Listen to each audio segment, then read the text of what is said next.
ओम नमो भगवते वासुदेवाय.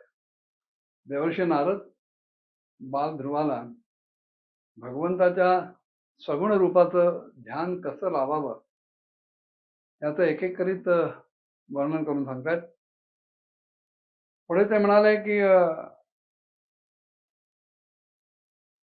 भगवंताच्या कमरेला कटी प्रदेशामध्ये सोन्याची करधनी म्हणजे करदोटी आहे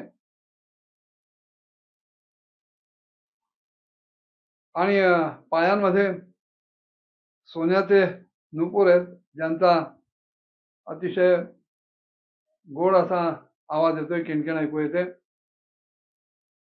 भगवंताचं एकूणच दर्शन, त्याचं स्वरूप हे अतिशय देखणं आहे. त्यांच्याकडे बघितल्यानंतर मन शांत होतं.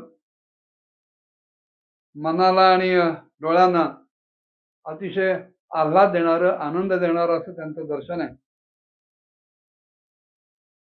जी माणसं भगवंताची मानस पूजा करतात त्यांच्या अंतःकरणात भगवंत हृदय कमलाच्या कर्णिकेवर, म्हणजे जिथे कमळाचं फळ लागतं त्या भागावर आपले पाय स्थिर करतात, की ज्या पायाच्या बोटांची नख एखाद्या मण्यासारखी तेजस्वी आहेत.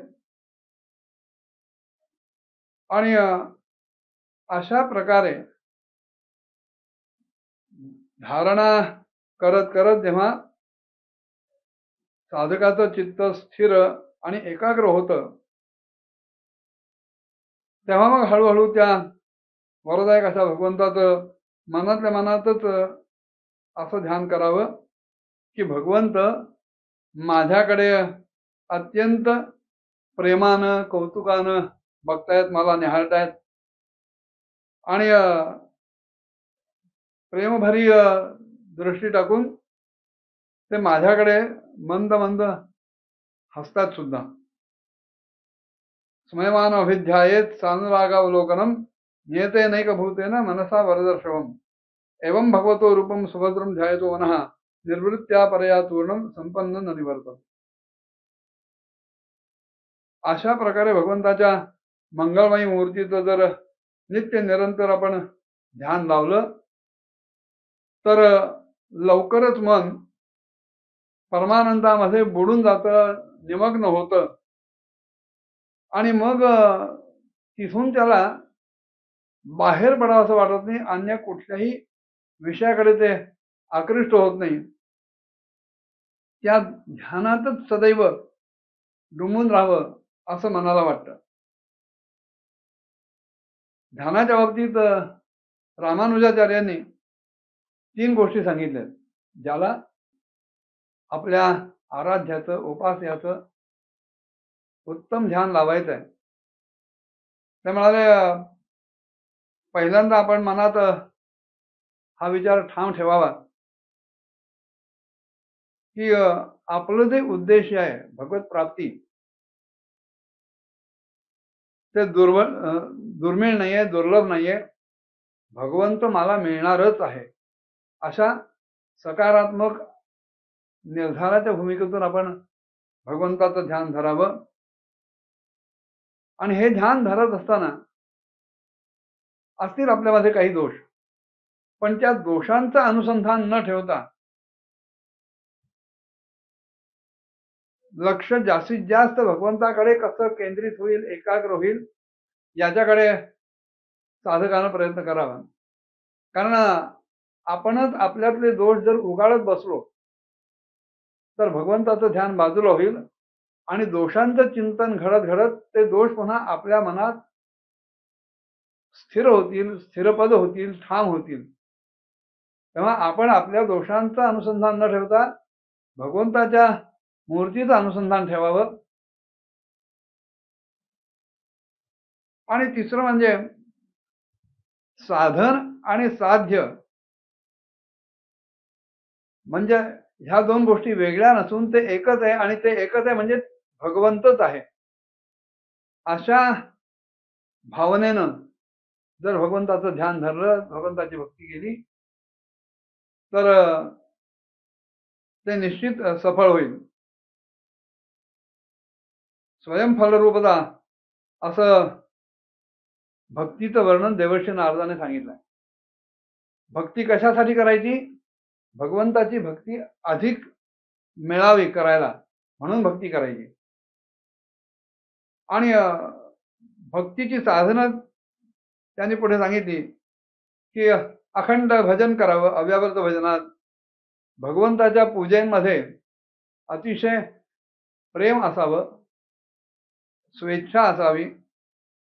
उगीच कोणीतरी डोक्यावर लादले म्हणून आपल्याकडनं पूजा होता कामा नये.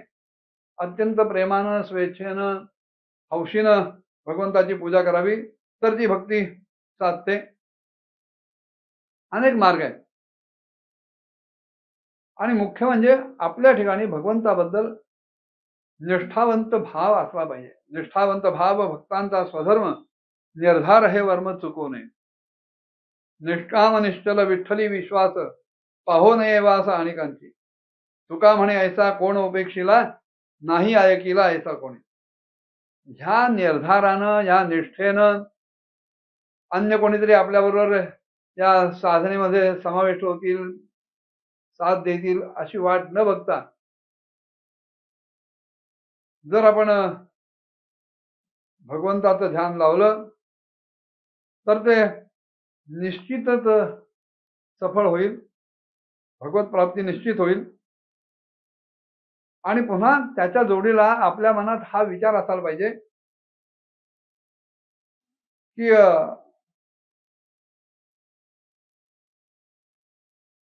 माझ्या मनानं, माझ्या साधनानं भगवंत मिळत असून भगवंताच्याच कृपेने तो मिळतो.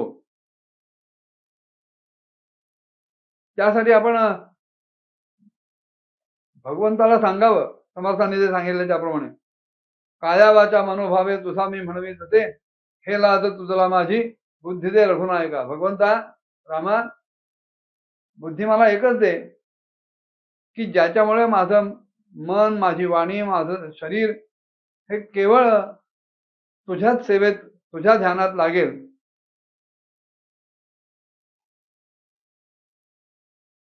अन्य एका ठिकाणी त्याने मने सहित वाचा गाया, अवघे दिसले पंढरीराया. अशा भावनेने जर आपण भगवंताचं ध्यान धरलं तर ते निश्चित सफळ होतं. पण ते ध्यान धरताना सुद्धा देवर्षी नारद ध्रुवाला सांगतायत की आपल्या मनात परमगुह्य अशा मंत्राचा जप चालू राहिला पाहिजे. त्याने कोणता जप करायला सांगितला पुढच्या भागात बघूया. ओम नमो भगवते वासुदेवाय.